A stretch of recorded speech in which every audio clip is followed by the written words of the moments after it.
അതൊരു രണ്ട് ഡയലോഗ് കേൾക്കാൻ എല്ലാവർക്കും ആഗ്രഹമുണ്ട്. അത് നമുക്ക് ഇനിയൊരു വേദിയിലാവാം. കാരണം നമുക്ക് മലയാളി ഫ്രം ഇന്ത്യനെ കുറിച്ച് സംസാരിക്കാം. അതിനോട് പേഴ്സണലായിട്ട് പറയാം. ഇവിടെ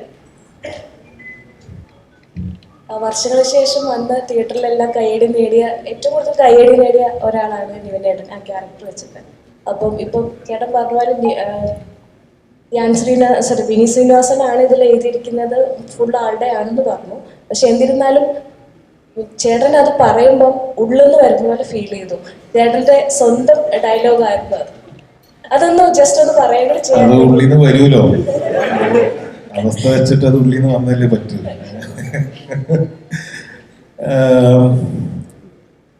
അല്ല, അത് ഞാൻ ആദ്യമായിട്ട് കഥ കേട്ടപ്പം എനിക്ക് ഇച്ചിരി പേടിയുണ്ടായിരുന്നു. അങ്ങനെ ഡയലോഗ് പറയാനൊക്കെ പേടിയുണ്ടായിരുന്നു. അത് ഞാൻ വിനീതിനോട് പറയുകയും ചെയ്തു. വിനീത് ഇത് ഇങ്ങനെ അഡ്രസ്സ് ചെയ്താൽ അത് പ്രേക്ഷകർ എങ്ങനെ എടുക്കുന്നത് എനിക്ക് മനസ്സിലാവുന്നില്ല. അപ്പൊ അത് വേണോ എന്ന് പല പ്രാവശ്യം ചോദിച്ചു. ഞാൻ കഥ കേട്ടപ്പോൾ ചോദിച്ചു, ഞാൻ പേഴ്സണലി വിനീതിനെ വീട്ടിൽ പോയി കണ്ട് ചോദിച്ചു, വഴിയിൽ വെച്ച് ചോദിച്ചു, ഫോൺ വിളിച്ച് ചോദിച്ചു, 5-6 പേരെ കൊണ്ട് ചോദിപ്പിച്ചു.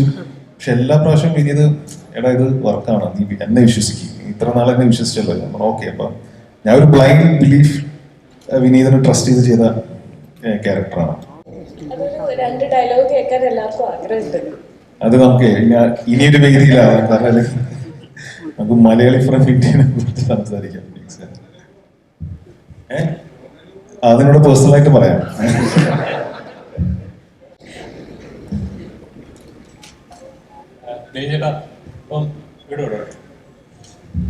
ഇപ്പൊ ഡിജോ എന്ന ഡയറക്ടറില് ഇപ്പൊ ക്യൂ എന്ന സിനിമയായാലും ശരി, ജനങ്ങളെ എന്ന സിനിമയായാലും ശരി, സൊസൈറ്റിയിൽ ഉണ്ടാക്കിയ ഒരു ഇമ്പാക്ട് ഉണ്ട്, അല്ലെങ്കിൽ പ്രേക്ഷകരിൽ ഉണ്ടാക്കിയ ഒരു ഇമ്പാക്ട് ഉണ്ട്. അപ്പോൾ അങ്ങനെ ഒരു ഡയറക്ടർ വന്ന് സമീപിച്ചപ്പോൾ എന്തായാലും എന്റെ കരിയറിൽ ഒരു മാറ്റം ഉണ്ടാകുന്ന ഒരു കഥയായിരിക്കും എന്നൊരു എക്സ്പെക്ടേഷൻ ഉണ്ടാവുമല്ലോ ഓട്ടോമാറ്റിക്കലി.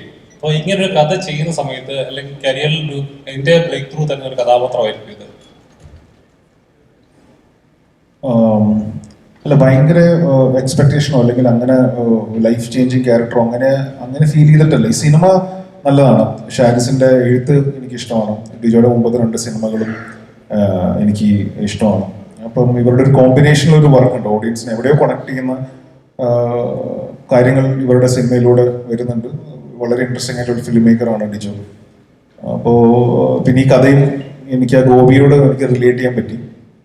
അങ്ങനെ എടുത്ത സിനിമയാണ്. മാസ്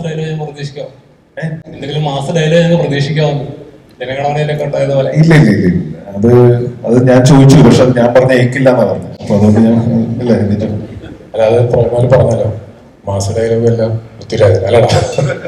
അല്ല, ഇത് അതാണ് പറഞ്ഞത്. സിനിമ ജനഗണമനയായിട്ടൊന്നും അങ്ങനെ ഒരു ഇന്നലെ വിട്ട് ടീസർ ആ പറഞ്ഞ വളരെ ഒരു ലൈറ്റർ വേർഷനിൽ നിങ്ങൾ കണ്ടാൽ മതി. ഇങ്ങനെ ഭയന്ന് മാരകമായിട്ടൊന്നും വെച്ചാൽ സിനിമ ലൈഫിൽ